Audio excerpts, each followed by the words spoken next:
আল্লাহ রাব্বুল আলামিন বিশ্ব নবীকে ডেকে বলে, হাবিব, तमाम পৃথিবীর জন্য আপনি রহমতের নবী। নবী আমার কেমন রহমতের নবী? আল্লাহ রাব্বুল আলামিন ঘোষণা দিলেন, হাবিব বন্ধুরে, আপনি কেমন রহমতের নবী হবেন সেটা আল্লাহ পাক পবিত্র কোরআনুল কারীমের ভিতরে ঘোষণা দিলেন। ওয়ামা আরসালনাকা ইল্লা রাহমাতাল লিল আলামিন।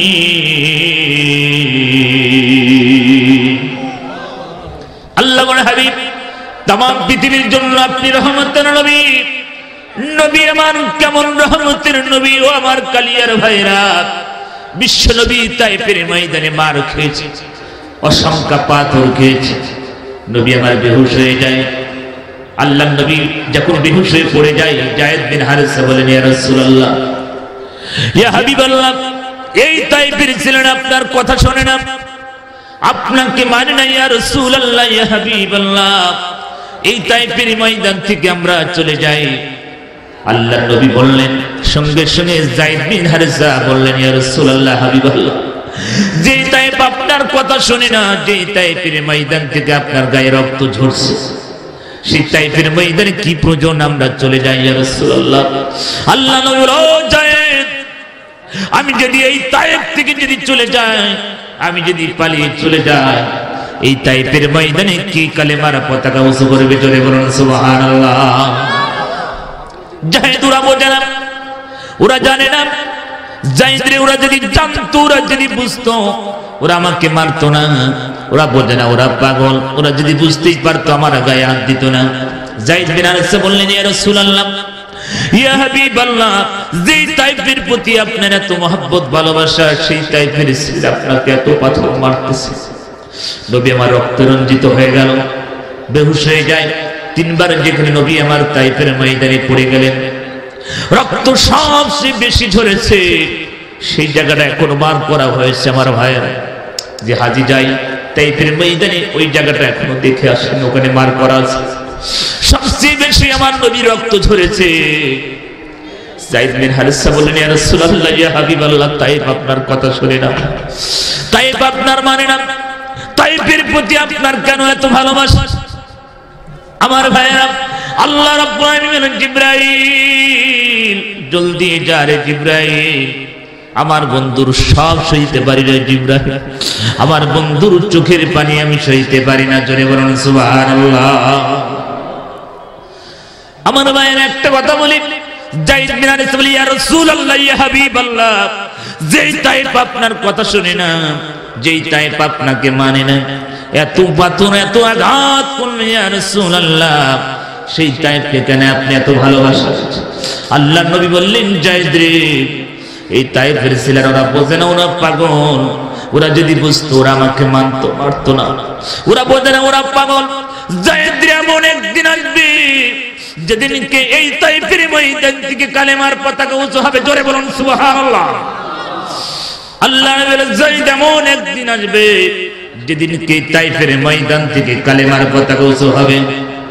আমার ভাইয়েরা, বিশ্বনবী এখন পর্যন্ত কালেমার ময়দান, তারিফের ময়দান থেকে কালেমা ইসলাম সবচেয়ে বেশি উর্বর হয়। কথা বলেন ঠিক কিনা? কোন একদিন এদেশের আকাশে কালিমার পতাকা তুলবে, সেদিন সবাই আল্লাহরই বিধান পেয়ে দুঃখ বেদনা ভুলবে। যারা বলেন মারহাবা। আমার ভাই, মুসলমান যদি আমরা এক হয়ে যাই, কোন জাতি, কোন ইহুদি নাসারা বিজাতি মুসলমানদের উপর অত্যাচার জুলুম নির্যাতন করতে পারবে না। কথা বলে ঠিক। আমি ভারতে মুর্শিদাবাদ গত 3 তারিখে ছিলাম। মুর্শিদাবাদে বলেছি, নওদা থানাতে, যে এই পৃথিবীতে 170 কোটি মুসলমান, আমরা যদি মুসলমান, যদি আমরা লিল্লাহে তাকবীর যদি ছেড়ে দিই, পৃথিবীর ইহুদি নাসারা বেজাতিরা পালাবার জায়গা পাবে না। কথা বলে ঠিক না?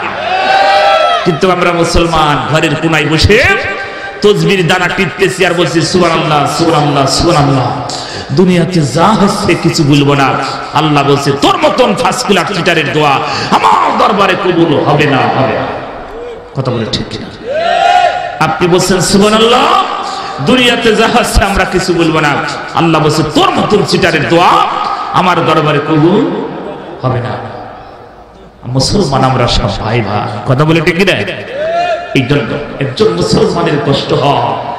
আজকে চীনের অবস্থা ভালো না, মিশরের অবস্থা ভালো না, সিরিয়ার মুসলমানদের পাখির মতন গুলি করে, মায়ানমারের মুসলমানদের পাখির মতন গুলি করে, মার সামনে মেয়ের সামনে বাবাকে চোরা, মায়ের সামনে মেয়েকে ধর্ষণ, জীবন্ত মানুষকে আগুন দিয়ে পোড়া। কথা বলে ঠিক কিনা? আজ পৃথিবীর ইতিহাস আমরা মুসলমান চুপ পেরে বোমা মানুষের মতন বসে আছি। কথা বলে ঠিক? আজকে আমার সাবজেক্ট হচ্ছে সেইটা। আল্লাহ পাক আজকে আয়াতের ভিতরে বলছেন সূরা মুহাম্মদ প্রথম আয়াত, আল্লাযীনা কাফারু, যারা কুফরি করেছে, অস্বীকার করেছে আল্লাহর কাছে।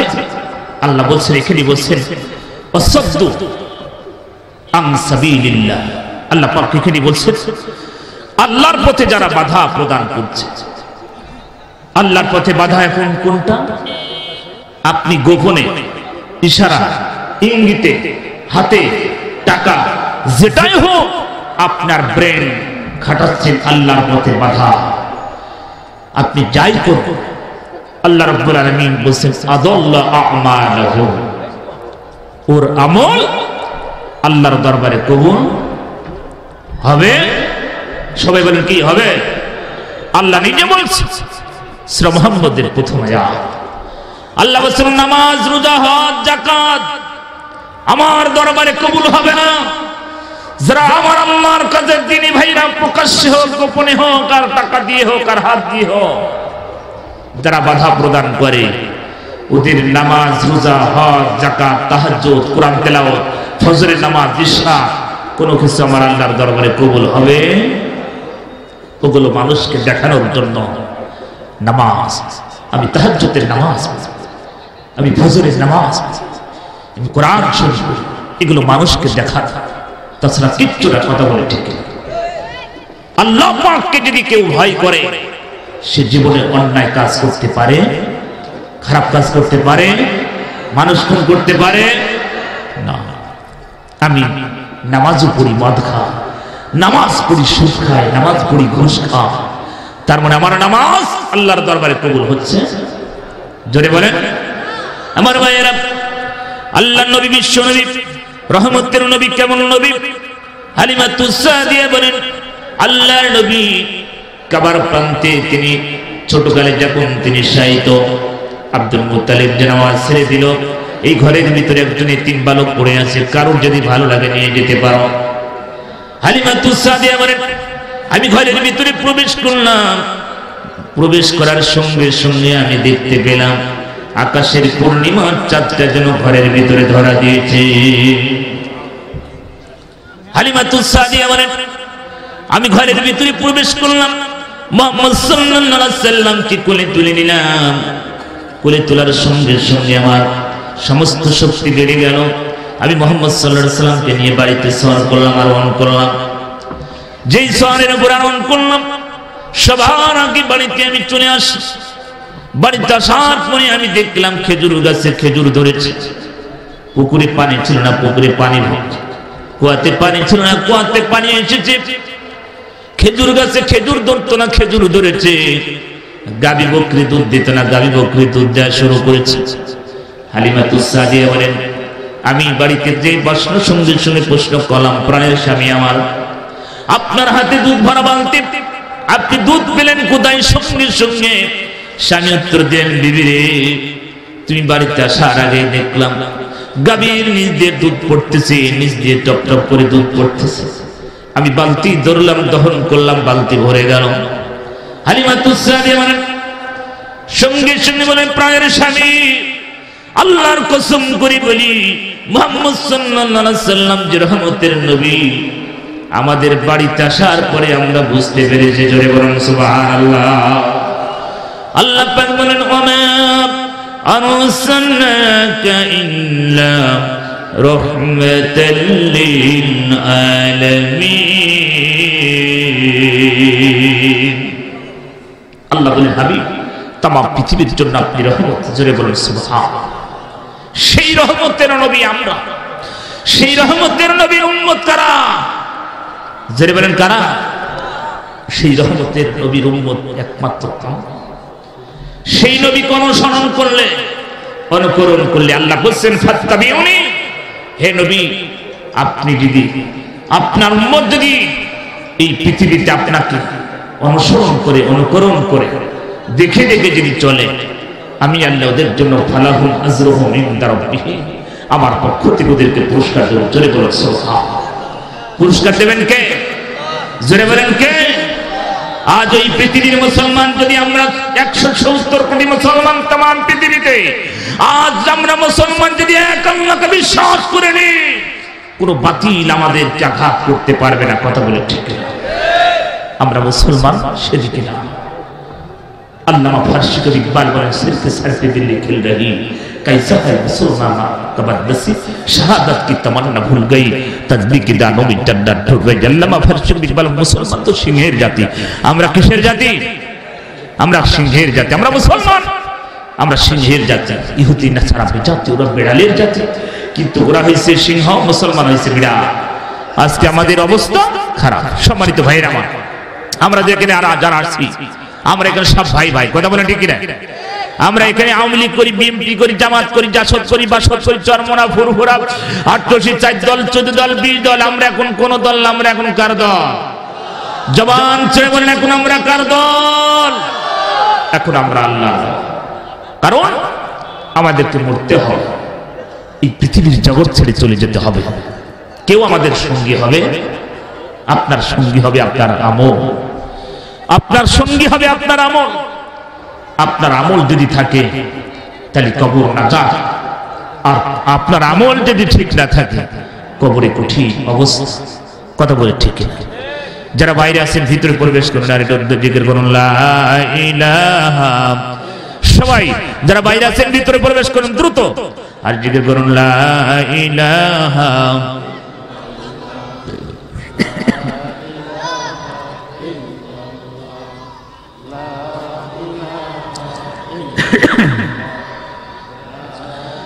লা ইলাহা, জোরে লা ইলাহা। হায়াতের মালিক ওই আল্লাহ, মৌতের মালিক সেই আল্লাহ। লা ইলাহা, লা ইলাহা ইল্লাল্লাহ মুহাম্মাদুর রাসূলুল্লাহ সাল্লাল্লাহু আলাইহি ওয়াসাল্লাম। আমার ভাইরা, আল্লাহ রাব্বুল আলামিন বিশ্ব নবীকে এই পৃথিবীতে প্রেরণ করলেন।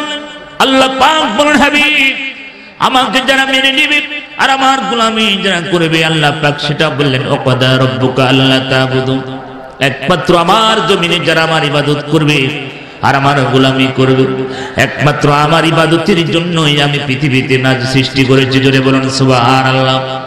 বন্ধুরে, আমার উম্মতকে আমি একমাত্র আমার ইবাদতের জন্য আল্লাহ পাক নিজেই বললেন ওয়াকাদা রাব্বুকা আল্লা তা'বুদু, আমার ইবাদতের জন্য আমি পৃথিবীতে মানব জাতিকে সৃষ্টি করলাম। তারা আমার একমাত্র আমার গোলামি করবে, আমার দাসত্ব করবে, আমার বন্দেগী করবে। এই জন্য আল্লাহ রাব্বুল আলামিন পৃথিবীতে মানব জাতিকে এনেছেন। আল্লাহ পাক বলে বন্ধুরে আপনার উম্মত গুলোকে জানাই দিন, তারা যদি আমার দিন মেনে নেয় আর আমার গোলামি করে, আমার দাসত্ব যদি করে, আমি আল্লাহ তাদের জন্য ফালাহুম আজরুহুম ইনদা রাব্বিহিম, আমার পক্ষ থেকে তাদেরকে পুরস্কার দিয়ে দেব। জোরে বলুন সুবহানাল্লাহ। আমার মায়েরা, আল্লাহ রাব্বুল আলামিন বন্ধুরে নিশ্চয়ই যারা আমার প্রতি ঈমান আনবে, আল্লাহ পাক সূরা বাইনাতের 7 নম্বর আয়াত আল্লাহ পাক বলেন ইন্নাল্লাযীনা আমানু ওয়া আমিলুস সলিহাতি উলাইকা হুম খায়রুল বারিয়া। আল্লাহ পাক বলছেন হাবিব নিশ্চয়ই যারা ঈমান আনবে, আল্লাহর প্রতি যারা ঈমান আনবে, ইন্নাল্লাযীনা আমানু ওয়া আমিলুস সলিহাত, ভালো কাজ দুনিয়ার ভিতরে যারা চালু করে দিবে, আল্লাহ পাক বলছেন উলাইকা হুম খায়রুল বারিয়া, ওরাই হবে পৃথিবীর ভিতরে শ্রেষ্ঠ। জোরে বলুন সুবহানাল্লাহ। আল্লাহ এটা বললেন যারা ঈমান আনবে, দুনিয়াতে সালেহ কাজ করবে, তারা হবে পৃথিবীর ভিতরে শ্রেষ্ঠ। আমরা কি? চিল্লাই বলেন আমরা কি? আমরা শ্রেষ্ঠ। কারণ বনি আদম পৃথিবীতে শ্রেষ্ঠ জাতিতে আমাদেরকে আল্লাহ পাক পরিণত করেছে। সেই বনি আদম সন্তান যদি আজকে আল্লাহর কোরআনকে মেনে নেয়, আমরা ভাই একটা হুঁশিয়ার করে দিতে চাই, মুসলমান তো আল্লাহকে ভয় করে, কোন বেজাতির সাথে কোনো আপোষ হবে না। কথা বলে ঠিক কিনা? আমরা মুসলমান অন্য জাতির সাথে আমরা আপোষ করতে চাই না। আমরা মুসলমান আল্লাহর কোরআনের জন্য মরতে চাই। প্রয়োজন হলে 1971 সালে বাংলার মানুষ রক্ত দিয়েছে, 52 ভাষায় রক্ত দিয়েছে। প্রয়োজন হলে আল্লাহর কোরআনের জন্য, দ্বীনের জন্য আওয়ামী লীগ, বিএনপি, জামাত, জাতীয় পার্টি রাজপথে বুকের রক্ত ঢেলে দেবে। বাতিলের কাছে কোনো মাথা নত হবে না। জোরে বলেন কথা ঠিক কিনা?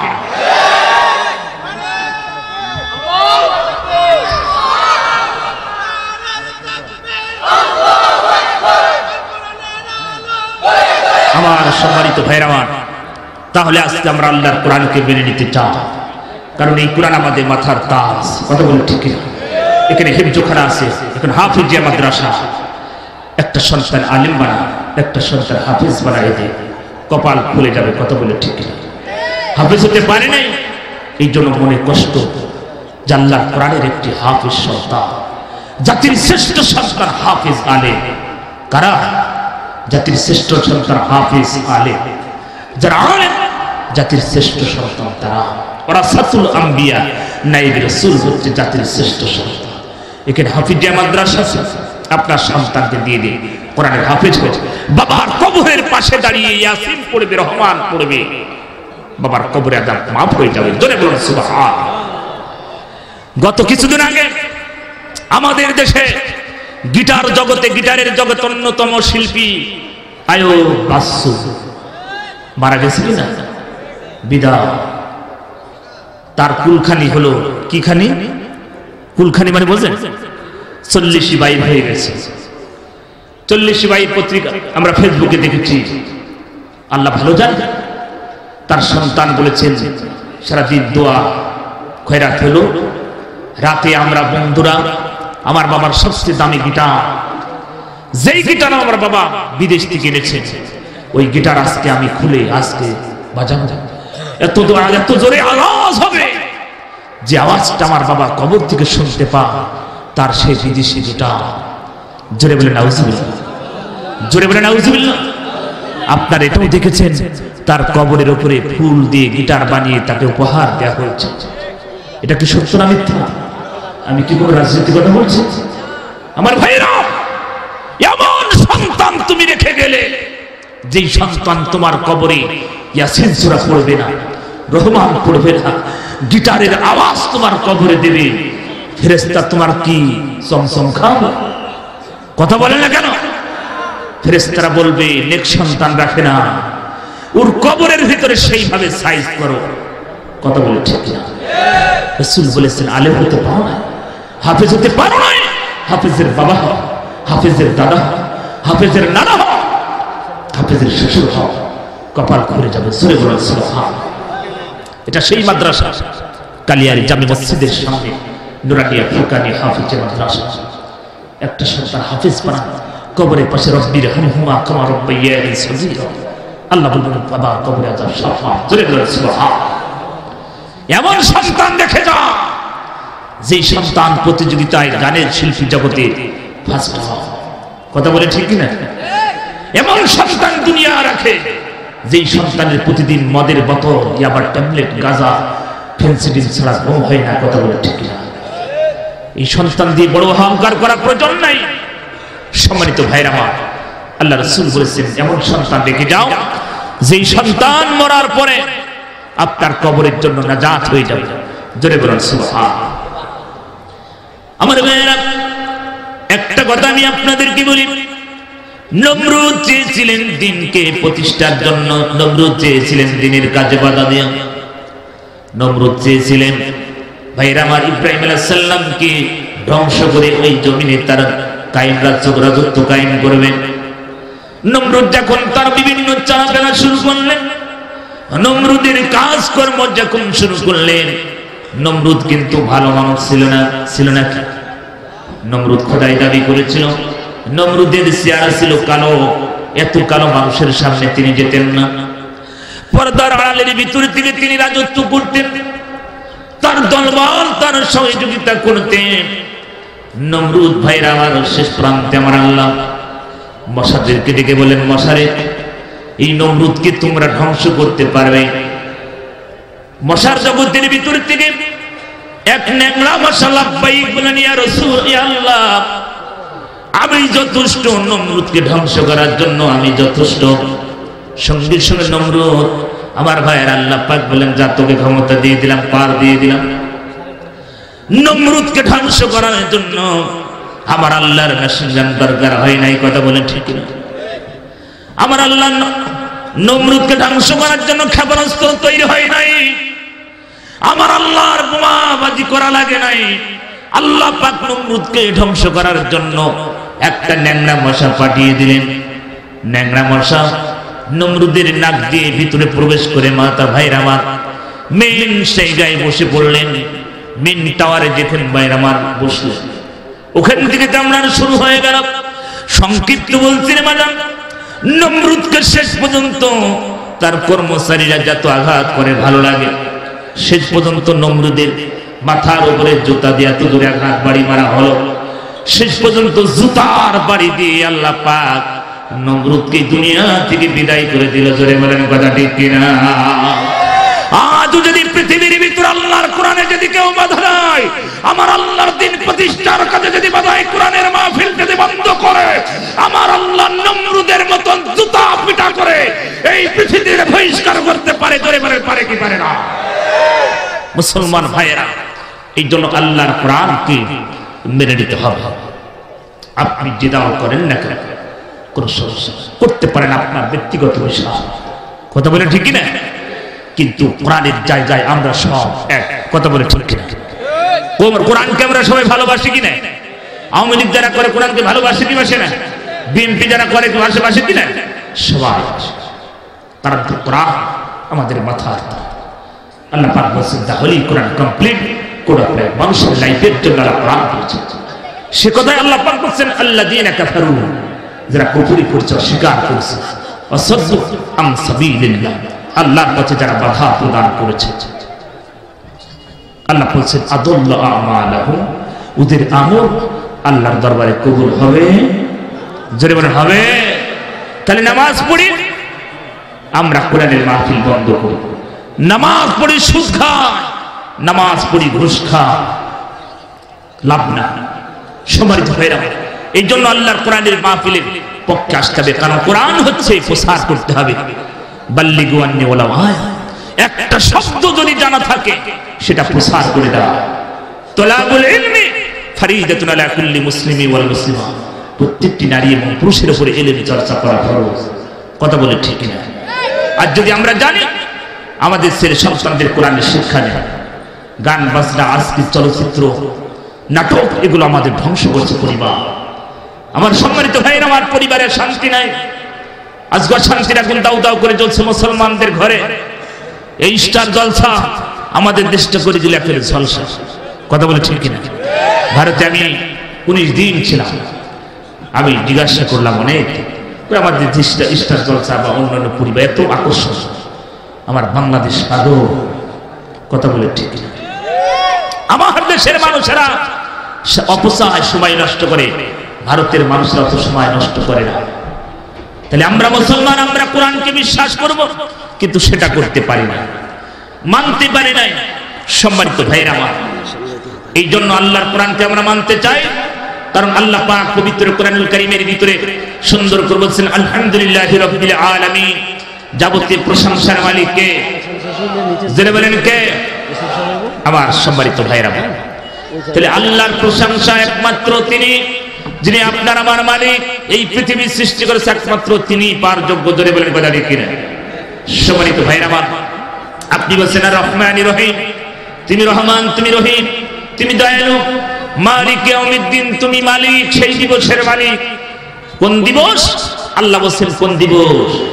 আপনি বলছেন মালিক ইয়াউমিদ্দিন, master of the day of judgement, যিনি বিচার দিনের মালিক। কে? সবাই বলেন কে? আমরা বলছি আল্লাহ তুমি সেই দিবসের মালিক, যেই দিবসে কোনো চিটার বাটপাড়ি চলবে না, যেই দিবসে কোনো চুল পরিমাণ ঘুট চলবে না, যেই পরিমাণ যেই জমানায় ভাইয়ের আমার যেই সময় কোন মানুষের উপর অত্যাচার জুলুম নির্যাতন করা হবে না।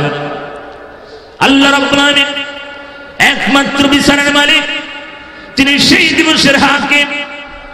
আল্লাহ বলছেন বান্দারে তারপরে তোর মনের চাপা তুই একটু খুলে বল, কি চাস কি বল, কি করবি একটু আমার কাছে বল। আপনি বলছেন ইয়্যাকা না'বুদু, আল্লাহ তোমার ইবাদত আমরা করি, জোরে বলুন সুবহানাল্লাহ।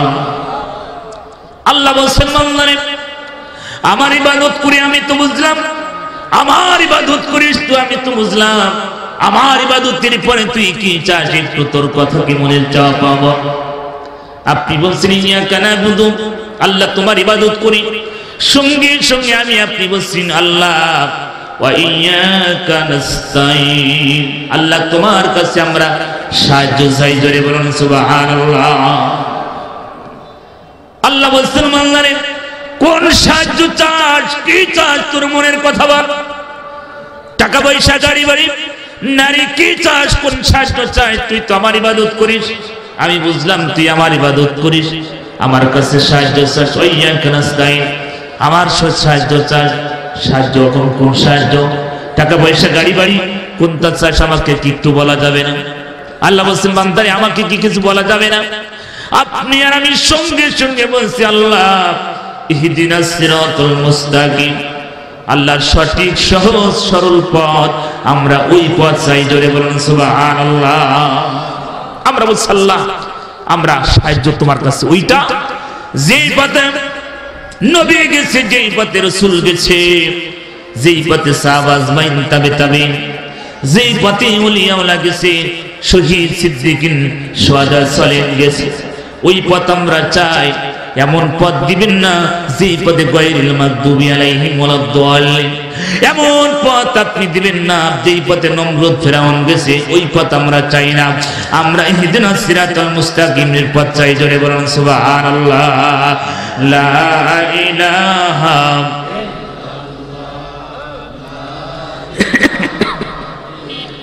জোরে লা ইলাহা, জোরে লা ইলাহা।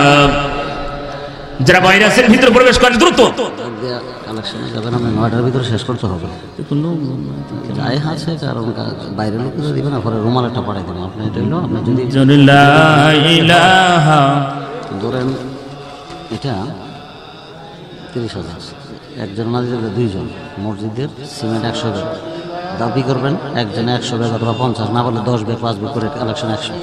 আর দুই গাড়ি বালুর দাম 5,000 10,000, দুজন ব্যক্তি বা একজন, মিস্ত্রির 20,000 টাকা খরচ। আর মসজিদের গেট এসএস দুইটা 1 লাখ টাকা, 50 করে 1 লাখ, দুজন ব্যক্তি কে আছে। মসজিদের মাইক বাবদ 20,000, আর ওই যে মাইক্রোফোন মেশিন সব 20,000। আর একটা নির্মাণ করে যদি আপনার হয় ভেঙে জোরে লা ইলাহা, লা ইলাহা ইল্লাল্লাহু মুহাম্মাদুর রাসূলুল্লাহ সাল্লাল্লাহু আলাইহি ওয়াসাল্লাম। আমার ভাইরা, আমি যে কথা বলতেছিলাম, আমরা মুসলমান যদি আল্লাহর প্রতি বিশ্বাস করি, আল্লাহ বলছেন আমি আপনার উম্মত যদি আমার দ্বীনের জন্য, আমার কোরআনের জন্য তারা যদি একবার আমার জমিনের দিতে, আমার কোরআন যেন প্রতিষ্ঠার জন্য তারা যদি জীবন দেয় আর মরে, আমি আল্লাহ মূর্তি দেরি তাদের জান্নাত পেতে দেরি হবে না, জোরে বলুন সুবহানাল্লাহ। আমার ভাইরা ও মায়েরা, আমার একটু কান দিয়ে চলি, এই দুনিয়ায় বেশি দিন থাকার জায়গা না।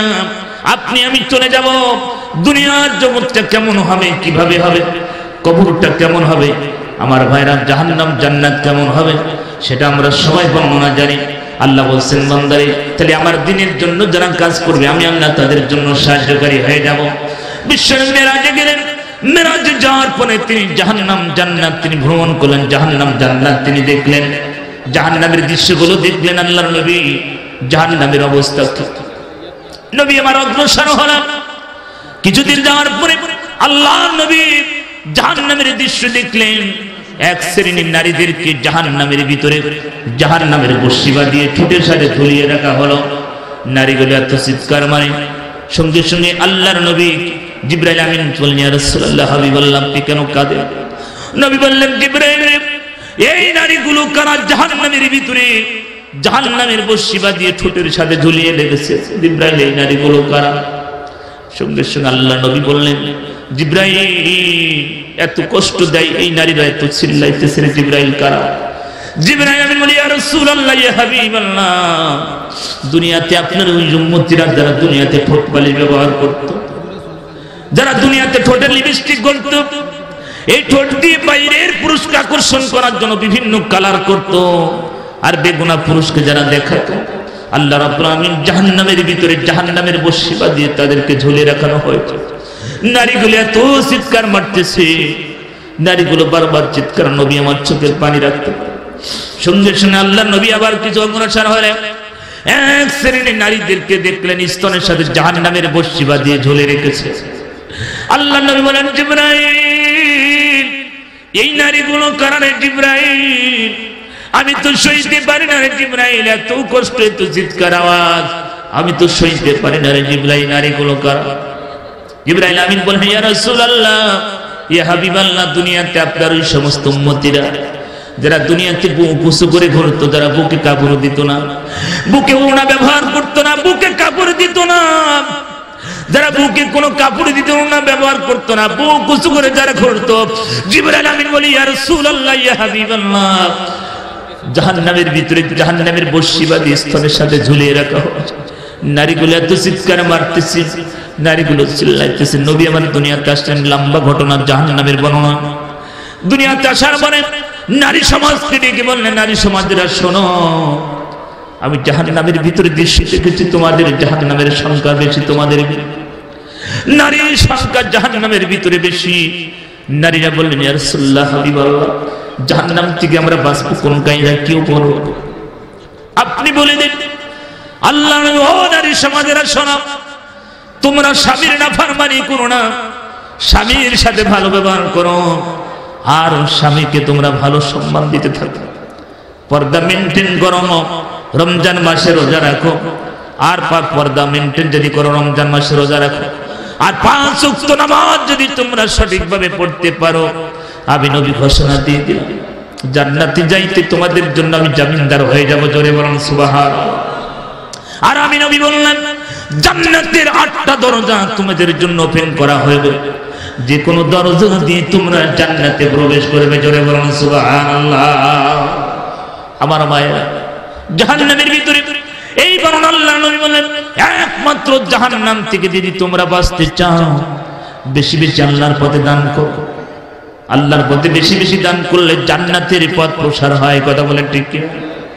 আমার ভাইরা একটা কথা আমি আপনাদেরকে বলি, এই দুনিয়ায় বেশি দিন থাকার জায়গা না। আপনি আমি দুনিয়ার জগৎ থেকে চলে যাব, কেউ আমার আপনার সঙ্গী হবে না, কারণ ম্যানেজমেন্ট মানুষ মানুষের। সম্মানিত ভাইয়ের আমার, আপনি আমি চলে যাব, কি আমাদের সঙ্গী হবে না। বাবা চলে গেছে, মা চলে গেছে, অন্ধকার মাটির নিচে।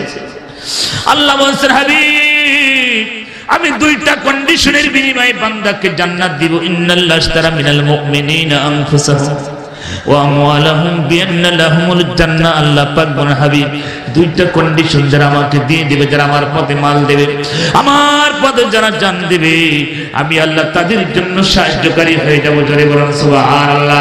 আর আমার পথে যারা মাল দেবে, জান দেবে, আমি আল্লাহ তাদের জন্য জান্নাত দিয়ে দেব। জোরে বলুন সুবহানাল্লাহ। ও কালিয়ার ভাইয়েরা, মা নাই বাবা নাই, জনম দুঃখিনী আব্বা আম্মা চলে গেছে, বাবা কোনোদিন ফিরে আসবে না, মা চলে গেছে, মা কোনোদিন ফিরে আসবে না। মৃত্যু কেমন জিনিস আমি নিজে দেখেছি। আমার আব্বাদান গত সাথে এপ্রিল দুনিয়ার জগৎ থেকে চলে গেল। আমার নিজে হাতের উপরে আমার আব্বাজান দুনিয়ার জগৎ থেকে চলে গেল। আমার ভাইয়েরা অনেক লম্বা ঘটনা। আমার আব্বাজান যখন মেডিকেল কলেজের ডাক্তার মঞ্জুরিল্লাহি বললেন, রাজশাহী মেডিকেল কলেজের মঞ্জুরিল্লাহি বিভাগের প্রধান বললেন হুজুর আপনার আব্বার আর হবে না। আমি আর কি করব, আমি দিশাহারা হয়ে গেলাম। আমি তো একা মানুষ। আমি গভীর রজনীতে তাহাজ্জুদের নামাজ পড়ে আমার আল্লাহর কাছে কাঁদি, আল্লাহ কত মানুষের আওয়াজ শুনেছি বারবার। মেডিকেল আসার পরে 4 দিন আমি 16টা লাশ আমার আব্বা 7 নম্বর ওয়ার্ডের ভিতরে আমি দেখলাম। রাজশাহী মেডিকেলের সামনে যদি দাঁড়ান বাজার 1 ঘন্টা রাজশাহী নাই, ঢাকা মেডিকেল কলেজের সামনে দাঁড়ান, লাশ আর লাশ, লাশ আর লাশ। আপনার আমার মতন মানুষ দুনিয়ার জগৎ থেকে লাশ বাইরে হয়ে যাচ্ছে। আমি একটা কথা বলি বাজান, আমার আলোকডাঙ্গার ঘটনা, বিশ্বকাপ ফুটবল খেলার ভাইরা, রাতে ভাইরা আমার খেলা দেখেছে, ব্রাজিল না আর্জেন্টিনা, আর্জেন্টিনা হেরে গেল। আর্জেন্টিনার সাপোর্টার আমার ওই এলাকার মানুষ, তিনি বাড়িতে যাওয়ার পরে চিন্তা ভাবনায় করে স্টার্ট করলেন, হসপিটালে নিয়ে যেতে যেতে তিনি মারা গেলেন। সকালে তার জানাজা হল, গোসল হয়ে গেল। তার 6 বছরের মেয়েটি, 6 বছরের মেয়েটি, উনি তো কিছু বলে না, বাবার গোসল দিয়ে দেয়। বাড়িতে হাজার হাজার মানুষ আছে, কান্দে, বাবা মা কাঁদতেছে, মা কাঁদতেছে, বাড়ির পরিবারের সবাই কাঁদছে। মেয়েটি কিছু কয় না, কিছুই তো বলে না, বসে। মেয়েটি বাবার যখন খাটিয়ায়, যখন বাবাকে নিয়ে কবরস্থানে যখন আসতেছে, তাও তো কিছু বলে না মেয়েটি।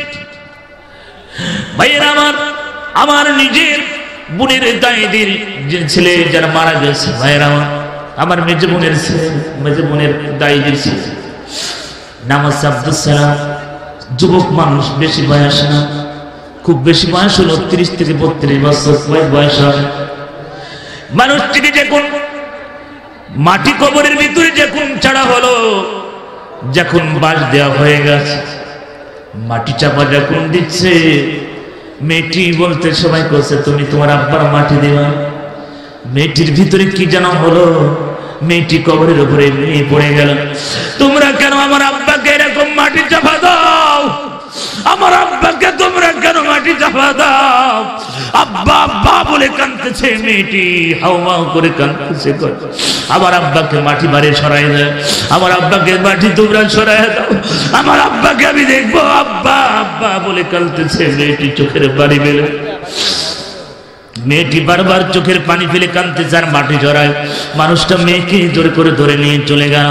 আমার ভাইরা মেয়েটি কোল থেকে নেমে আবার দৌড়িয়ে বাবার কবরের পাশে গিয়ে ওই যেন গাছের চাগার ধরে কাঁদতেছে, আব্বা আব্বা আব্বা আব্বা, আপনি কেন মাটির নিচে? আব্বা জনম দুঃখিনী মা, বাবা অন্ধকার মাটির নিচে চলে গেছে, এমন কোন সন্তান পাবো না।